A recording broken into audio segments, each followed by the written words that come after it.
Welcome to Tell Me About It, a podcast by SLPs for everybody. My name is Francie. And my name is Maggie. And today we are talking about what's not a hot button issue insofar that this is not our hot button issue series like we did a couple months ago. However, this is something I'm seeing debated online frequently at this point, which is the autism spectrum and should we be splitting up the spectrum? So a little backstory for those who don't know, up until somewhat recently, it was maybe, and we were just saying we don't have an outline. I didn't look up what year this happened in. Literally was just like, when did we go to the levels? It was when I was in either late college or grad school. So it was like, probably 2019, 2018, something like that. So not that long ago. The diagnosis, formerly known as Asperger's, went away and was lumped into autism spectrum disorder. And ASD, or autism spectrum disorder, became kind of this big umbrella diagnosis for people who fit the criteria for autism, no matter what their support needs are. So now the diagnosis of autism can be used to describe somebody whose life is mostly impacted by difficulty with social communication, but is largely independent, able to complete all their ADLs, needs very little support from other people, all the way to a person who needs full adult support for all activities of daily living, and has some of those kind of comorbid traits of autism that we might think of, like elopement, pica, self-injury, etc. So, and everyone in between. So that's kind of what happened. And now people are discussing, was that the right call? Like, should we have lumped together all these different profiles, and should we separate it out again? I just had like a flashbang back to undergrad. I took a psychology of disabilities course, and one of the lessons that we talked about was the history of the autism diagnosis, because it has not always been autism either. Yeah. Autism as we know it has gone through so many evolutions of diagnoses and diagnostic criteria and so on and so forth, that I was like, oh my gosh, would it be beneficial to talk about the history of it too? Because it's kind of fascinating, because it was not always identified in people of color. It was not always identified in girls. It was originally thought that girls could not have autism. And we're going way back to the 40s, because I believe, I was right. It was originally called Connor syndrome. I didn't know that. Identified in 1943. The specific pattern of abnormal behavior was first described by Leo Connor as also known as early infantile autism. 20 years later, Victor Lauder published the first results of an epidemiological study of children with that behavior pattern described by Connor. This is coming from the autism.org.uk. But it's gone through many iterations, with Asperger's coming about in the 90s, autism spectrum coming about in like the early 2000s. And then that consolidation of multiple different identifications, whether that be, or identifications, LOL, my school brain's coming out, diagnoses, whether that being Asperger's, global developmental delay, and autism kind of all being lumped into one. Yeah. So, and I was going to say another thing that's more recent in the history of autism and how it's diagnosed and described is PDD-NOS and global developmental delay, also kind of being same but different, having a lot of the traits of autism. So PDD-NOS is pervasive developmental delay not otherwise specified. We've talked on this podcast before about how autism is a diagnosis of exclusion. And so this is kind of an example of that. This used to be a diagnostic term, a diagnosis that someone could receive that a lot of times would kind of encompass autism, or it would be like another name for autism, until things were kind of streamlined and lumped into this. That at this point is really archaic medical terminology. If you see that on a modern diagnostic report, I would really question the provider that wrote it, because it's just not a term that's used anymore. Mhm. Global developmental delay is another one. That's really broad, though. That encompasses A a lot. lot of diagnoses, not just autism. So, yeah, it's gone through a lot of changes over time, which I want to be clear is very common in the scientific field. It's not weird for terms to change and for understanding to evolve over time. It's a good thing. It means that we're learning and being able to be more specific with how we describe things. Yes, kind of as we mentioned earlier, autism was originally only thought to be in boys, specifically white boys. Mm-hmm. And so, as our understanding of autism has changed, so as who can get diagnosed with it. Now it's everybody. Anybody can get diagnosed with autism. It's not particular to one subset of human. Yeah. And so, that as our understanding of that has changed, our diagnostic criteria has changed, and so on and so forth, and tests are more sensitive, and blah blah blah. So, anyways, autism is ever evolving. With that, the conversation of autism has moved to should we split the spectrum out to its kind of different profiles of autism? I, from a provider standpoint, when I'm online and I see the discourse online, oftentimes see people with lower support levels of autism speaking for the autistic experience across the spectrum, which no hate, no shade, none of that. I Yeah. love the advocacy that happens. However, for my people that I work with who are on the more high needs end of the spectrum, or higher support needs on the end of the spectrum, um, they have very different lived experiences when it comes to an autism diagnosis. And so sometimes it doesn't always seem fair, question mark, to give those two life experiences the same classification, Mm. right? So anyways, I'm kind of mixed on whether I want things to be split out or whether I don't want things to split out. My personal theory is that autism is our broad category of autism is actually a couple different things, but we just identify the same behavioral characteristics across them because once again, it's a diagnosis of exclusion. So I think there's something else going on. I don't know what that is. And I have no research to back that up. So Yeah, well, and I mean that's kind of an important thing to like disclaimer like throw out there up at, kind of at the front is that like we're not researchers and we're not geneticists. We're not like clinical psychologists.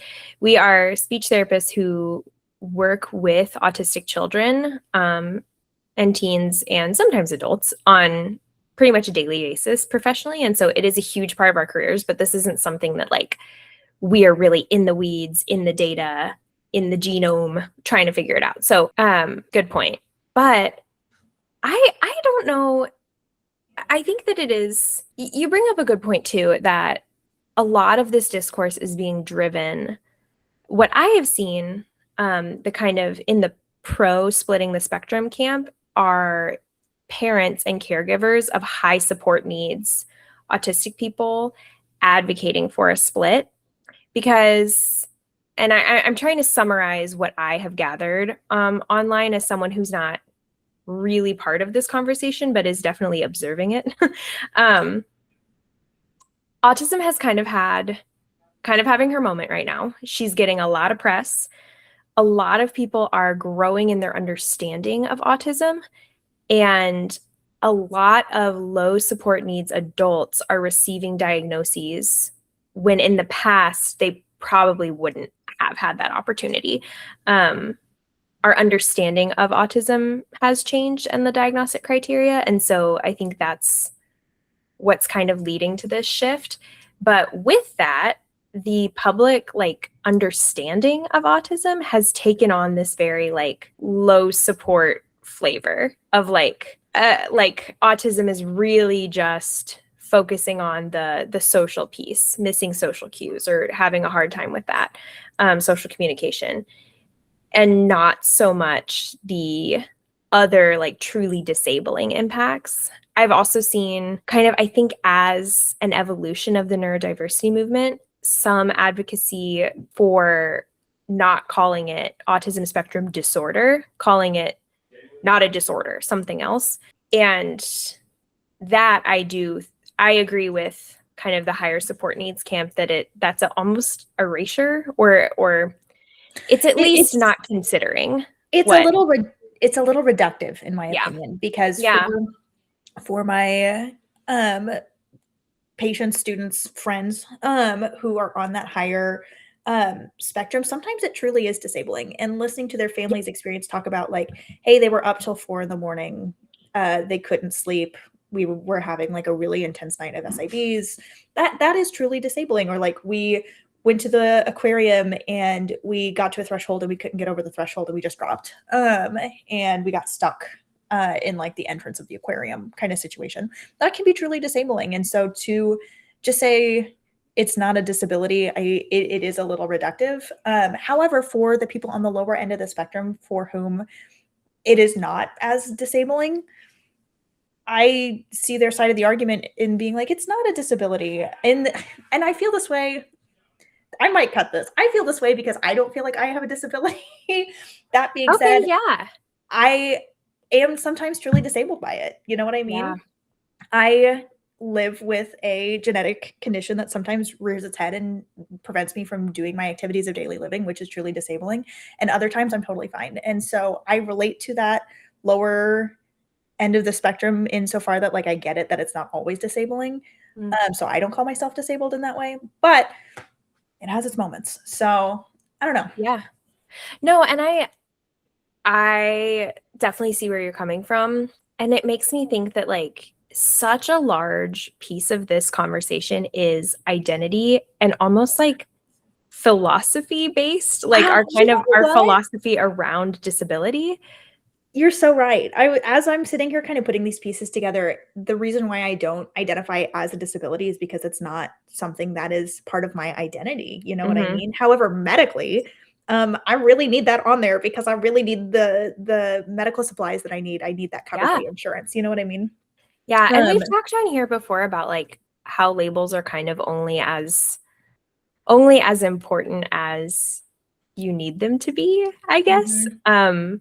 I think a few months back when we talked about neurodivergence, I have some conditions that would maybe put me in that camp of like neurodivergent, but again, it's not a part of my identity. And so I don't claim that for myself, even though I would quote unquote fit the criteria. And so I think that leads to like a larger conversation, which we don't have to get into today, but like about what is disabled. Mm. Is anything that deviates from that like straight white male Norman Rockwell picture of like what we think a normal person is. Um, is it something else? Is it defined better by, another set of criteria? And how much does that matter and how much does that impact us as people? This goes into our conversation about models of disability and like disability theory as well. With like, how do we define a disability? Because if you are deaf but you live in a deaf community, you don't have a disability. But if you are deaf going to an event that does not have an interpreter, and does not have access for you, entirely disabling. Yeah. So yeah, I think the conversation of like, what is a disability, entirely valid to be having in this. Yeah. Um, from That's a definitely like a whole other, Yeah, not that could be even a just episode topic, like no. that's a whole other like podcast Once again, topic. if it's something that somebody would get a PhD in, I'm like, that's a different conversation. Like, that is Yes. somebody's life research right there.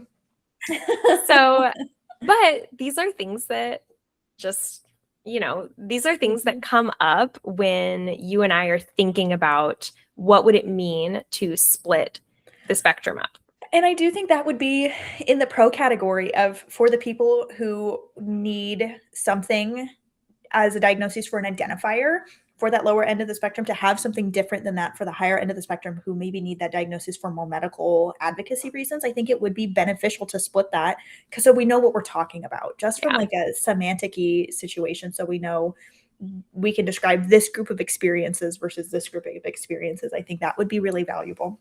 Yeah. Um, Yeah. I think that I say this a lot in conversations because I don't know, sometimes being in your mid to late 20s, you come across a peer who's like, well, I don't really do labels. And I'm like, okay, well, labels are going to do you because that's the world we live in. Like, I Labels are gonna do you. I'm writing that one down. It's just like, yes, categories are made up. We make up categories, but they do serve a purpose in the society that we've constructed for ourselves. So, that being said, I think it's important, especially medically, to be very clear about what is or is not in one category or another as much as we possibly can. But like you and I, so many of our conversations have to do with like the nuance of these things.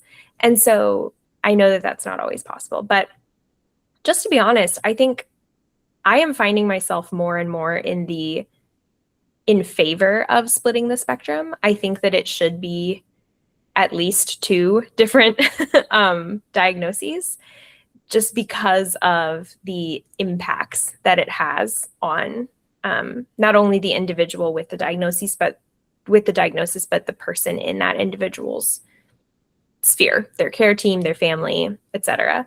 Because the impact is really significantly different. So, but that's just me, and I definitely see arguments for not splitting it too. But that leads me to my question of like, what would be an argument against it? I think that and this is truly just like, I think this is like my opinion. I think that with the kind of like umbrella-ing and like lumping together of all these different autistic profiles, there has been kind of a broader popular understanding of what autism can be, and it has kind of stretched people's understanding of neurodiversity and difference and disability in a way that hasn't really happened up until this point. I think the fact that people also understand autism to be a spectrum has kind of paved the way for other disorders that also exist on a spectrum to have that discussion and understanding be about them too. So that's kind of, I see the benefit of it. I'm just not sure if it's maybe run its course of usefulness is kind of where I'm at with it. Yeah, I think the con that I could think of for splitting it out would be losing traction in one big unified group. As much as it's frustrating and we can have this infighting within the levels of autism for advocacy purposes, it has really made one huge group of people to come together to talk about autism. And I think that's part of the reason why autism is really having a moment in the limelight and kind of in popular culture right now, is because of how big that group is. So I think one of the cons would be if we do split it out, one, if not multiple of those groups losing traction in advocacy and advancement. So that would be my like, ooh, kind of con. Yeah. And I agree with you. And I would worry that the group that would lose traction would be the high support group. That was going to be my next, the group that I fear would lose the traction is the high support needs. Because if we're being honest, they are already neglected and they are already not talked about and not considered enough, not nearly as much as their lower support counterparts. And so, yeah, I would be worried about that. I think that's that's a really valid concern. That being said, Francie came across a really interesting article that we also wanted to talk about that's kind of on this topic as well. Interesting. I found this on Instagram and then proceeded to do my own reading into it because I am such a skeptic that I'm like, oh, interesting thing on the internet can't be real. It's good to fact check Instagram. That's a good thing to do. I was going to say it's a great thing to do, and I recommend all people to do it. You should all. Let me tell you, I'm from Missouri. You better show me. So, anyways, with that, we found the research article. It is open access on nature.com, or the research journal Nature. And we found a quick little overview from Princeton as well. So this research was done through Princeton and Spark ? Once again, we're rocking with no outline. I'll grab that acronym for you.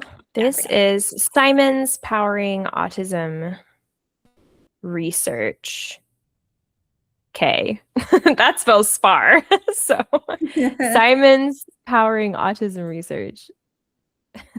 but that just spells Where's the spar. K? Anyways. Where's the K? Sorry, we don't have to spend time on this. Regardless, these two entities did some research together. This research was published in this journal in July of last year. And from this preliminary study, they did I believe, like a big meta-analysis type situation. They analyzed data from over 5,000 children in an autism cohort study funded by the Simmons Foundation.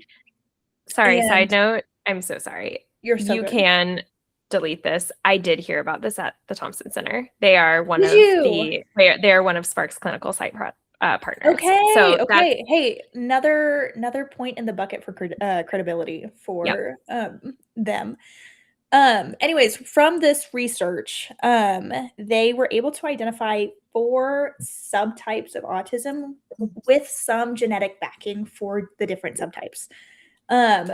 They, through all of these studies, the 4 subtypes that they identified were social and behavioral challenges, mixed ASD with developmental delay, moderate challenges, and broadly affected. Each subtype exhibits distinct developmental, medical, behavioral, and psychiatric traits, and importantly, different patterns of genetic variation. So this would go to lend its hand to giving some genetic backing for why we should split out the spectrum, and also to Francie's claim earlier, this is really like 4 different diagnoses. So shout out to Francie from 20 minutes ago because she knew something. hell yeah, Francie from 20 minutes ago. Francie from 20 minutes ago. So with that, their subcategories, let's dive into those a little bit because I do think they're really interesting. Insofar that their social and behavioral challenges group show core autism traits, including social challenges and repetitive behaviors, but generally reach developmental milestones at a pace similar to children without autism. They also often experience co-occurring conditions like ADHD, anxiety, depression, or OCD. This is one of the larger groups. This constitutes 37% of participants in this study. And this would be the diagnosis formerly known as Asperger's, right? I would think so, and / or this kind of like lumps in my brain people from level 1 to like a little bit of level 2. Mm-hmm. Yeah, but it reads very much diagnoses formerly known as Asperger's. But I like the inclusion of other mental health diagnoses in there because I feel like too often we label it autism, but we've got other things going on. You and I were talking about off mic about how there's so many situations where we're working with a student with pragmatics and it's really not pragmatic social anxiety and disorder and you need to go see a therapist. Like I can't pragmatic and social thinking the anxiety out of you, if that makes sense. And I think that's not that kind of therapist. I think that's a huge component for some of our kids. Once again, pediatric therapists are always going to refer to them as kids because we only work with kids. Do not refer to adults with disabilities as kids, please and thank you. I think this would explain a lot of my students' like full profile, if that makes sense, and like why in certain areas regarding pragmatics we're not making progress. So I think that's a much better picture to include other mental health diagnoses. Yeah, absolutely. Well, and this is something that we have data that has like not even danced around this, but this is something we kind of already know. We know that we know that anxiety and depression are more common in autistic individuals than they are in the allistic or neurotypical population. And so this definitely like aligns with that. This is Francie's fun fact for the day, not mentioned in this study. However, I have Ehlers-Danlos syndrome. This is not a surprise. There is a lot of research that shows that hypermobility spectrum disorders also co-occur with autism very frequently. Fun fact. Yeah. Well, and I've heard the same thing about endometriosis as well, which is my chronic disorder, right? Is that that EDS is really commonly co-occurs with endo. I don't have EDS, but and that autism also endo co-occurs with autism, which I think is fascinating too. I don't know anything more about that. I just know that these are things that I have heard and not really looked into at all. So. Right. But when I think about genetic backing and things like that, because the condition that I have is genetic, right? It happened in my genes. And so it adds more credence to this whole genetic conversation. But sure. if we're thinking about EDS and autism, this kind of social behavioral challenges subtype, I'm like, yeah, that would probably fit there. The next group is mixed ASD with developmental delays. This group tends to reach developmental milestones such as walking and talking later than children without autism, but usually does not show signs of anxiety, depression, or disruptive behaviors. Mixed refers to the differences within this group with respect to repetitive behaviors and social challenges. This group represents approximately 19% of participants. For me, the equivalent is like all my level 2 friends. Who I'm like, because level 2, I'm so fascinated by the current diagnoses of level 2 autism because it is all across that spectrum, girl. Yes. Yeah. Very, very much so. Level 2 is the one where, like, if I get a new client and they're like level 1 autism, I'm like, I think I have a pretty good idea of what this is going to look like. Obviously, every person is different, but that's very descriptive to me. Same thing with level 3. If I see level 2 on paperwork, I'm like, what are we looking at here? Like, We got a wild card. Yeah. That one kind of like is the least descriptive to me. So yes, because we could have level 2s in that first group that we talked about. We could have level 2s in the second kind of genetic variant that we talk about. The next group is individuals with moderate challenges. They show core autism-related behaviors, but less strongly than those in other groups, usually reaching developmental milestones on similar track to those without autism. They generally do not experience co-occurring psychiatric conditions. Roughly 34% of participants fall into this category. Once again, could be level 2. That could also be level 2. It could also be level 3. That one, yeah, and I guess we didn't talk about this before. The autism spectrum, when like Asperger's was lumped in, they did break it out into levels. And so level 1 is like requires very little support. Level 2 is requiring some support. Again, level What of do support these mean? not exactly defined, not precisely defined. And then level 3 is requiring very substantial support. So yeah, and that kind of moderate challenges thing, that could totally be level 2. It could also be, I don't, It could also be yeah, level 1 on a bad day. It could be level 3 it on a could good be a day. Yeah. lot. Yeah, the leveling system is, I think it's good. I think it's helpful, but it's not perfect for sure. So yeah, but it is also like my current schema for the autism spectrum. And so I find myself, I'm trying to map these 4 subtypes onto the leveling system, which like maybe I shouldn't even be doing. Maybe I should just be trying to think about them separately. The last group is the broadly affected group. This group faces more extreme and wide-ranging challenges, including developmental delays, social and communication difficulties, repetitive behaviors, and co-occurring psychiatric conditions like anxiety, depression, and mood dysregulation. This is the smallest group, accounting for around 10% of participants. One of the things that I found the most fascinating about this is that from this research, I'm trying to find it so I can read it verbatim. Children in the broadly affected group show the highest proportion of damaging de novo mutations, those not inherited from either parent, while only the mixed ASD with developmental delays group is more likely to carry the rare inherited genetic variants. While children in both of these subtypes share important traits like developmental delays and intellectual disabilities, these genetic differences suggest different and distinct mechanisms behind the superficially similar clinical presentations. And I think that's really profound because while they can look very similar in presentation, the reason and the nexus for why they present with these symptoms is so vastly different. So I think that's very interesting to think about.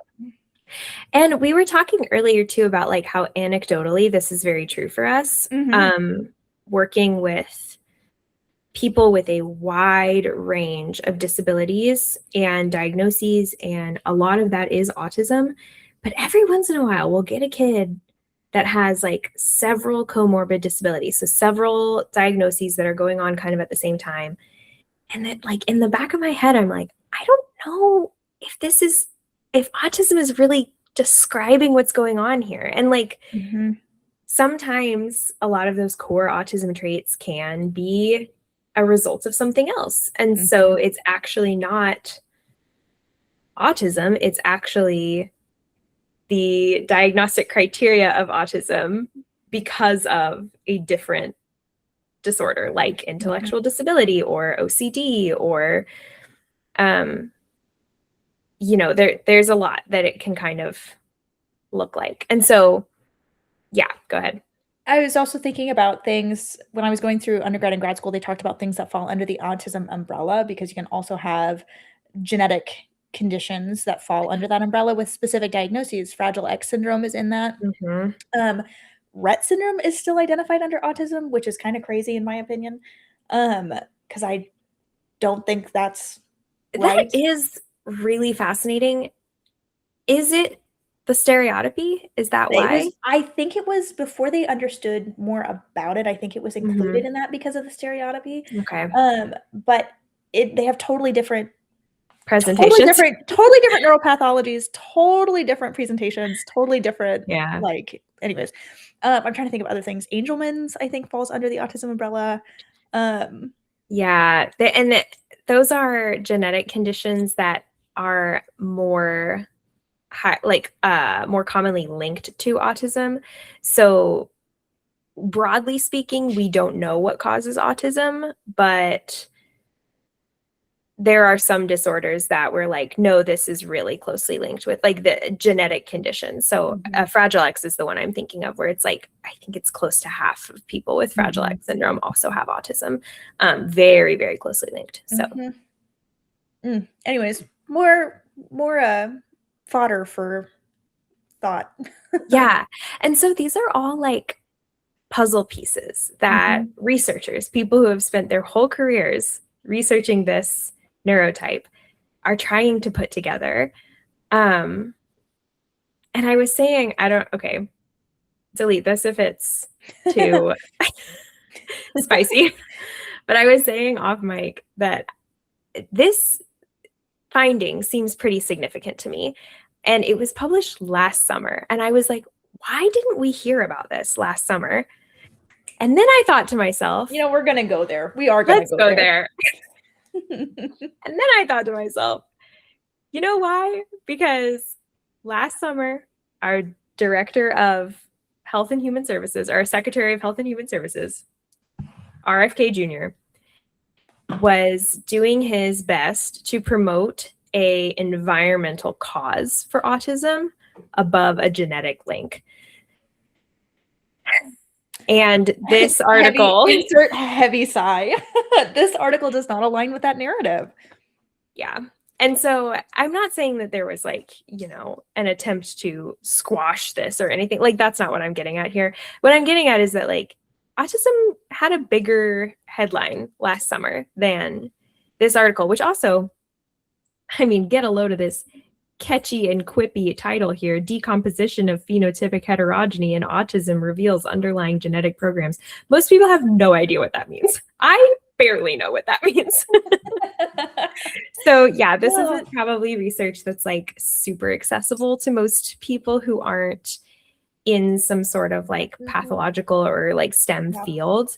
With full transparency, we muddled through the genetic research of it. So yeah, had Princeton not posted the kind of interpretation of that study, I would be struggling even more. Yeah. Well, and we talked about this when we did an episode on leucovorin. Like we broke down a research article on leucovorin, and we talked about like, okay, a lot of this is really not in our scope. I understand what these words mean, and I have an idea of how to apply them. But like my application of this information may be totally wrong because this is not my world. And that's what, quote unquote, doing your own research, that's what makes it so difficult, is that oftentimes when you get into these fields that have huge evidence bases, you may not know as just a layperson how to apply this information correctly. And we are included in that. Like, we're not geneticists. So, we're doing our best.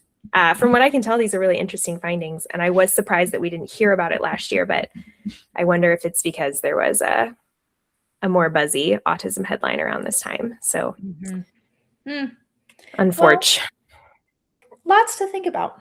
Much to think about. I wouldn't be shocked if the spectrum gets split sometime in the near future, within the next decade or so. Was just about to say, I'm going to guess within the next 10 years, we're going to see another shift. That seems to kind of be the trend. about every 10, 15 years-ish. So I wouldn't be surprised. But all in the pursuit of helping our clients. So Yeah, 100%. And yeah, I just want to reiterate, like, it's not bad for labels to change. A lot of times that means that we as a scientific community learned something new. So it's not something that's like, oh, we're switching up the terms just to be like woke tricky. or whatever. Yeah. Or also, it's not an admission of being wrong either. Just because we learned something new doesn't mean the information we knew prior was wrong. It just means that it was incomplete. And so, as we gain more complete pictures, sometimes our opinions and terminology shift ever so slightly. So, never is it an all or nothing conversation in science. So, she's a gray girl, truly, truly. Very much so. And that's why we love her. Anyway, this has been Tell Me About It. We are available on Spotify and YouTube under Tell Me About It and SLP Podcast. And you can also follow us on Instagram at Tell Me About It SLP. If you have things to share about whether you think the spectrum should be split up or not, sound off. Let's hear it. I would love to hear more arguments. Yes, send us a DM or comment on Instagram or YouTube or Spotify. You can also comment on Spotify. Let us know what you think, because this is just two girlies' opinions. So yeah, but this is an interesting topic, and I'll definitely be fascinated to see how this like plays out in the years to come. So yeah. All right, we'll see you guys next time. Goodbye. Bye.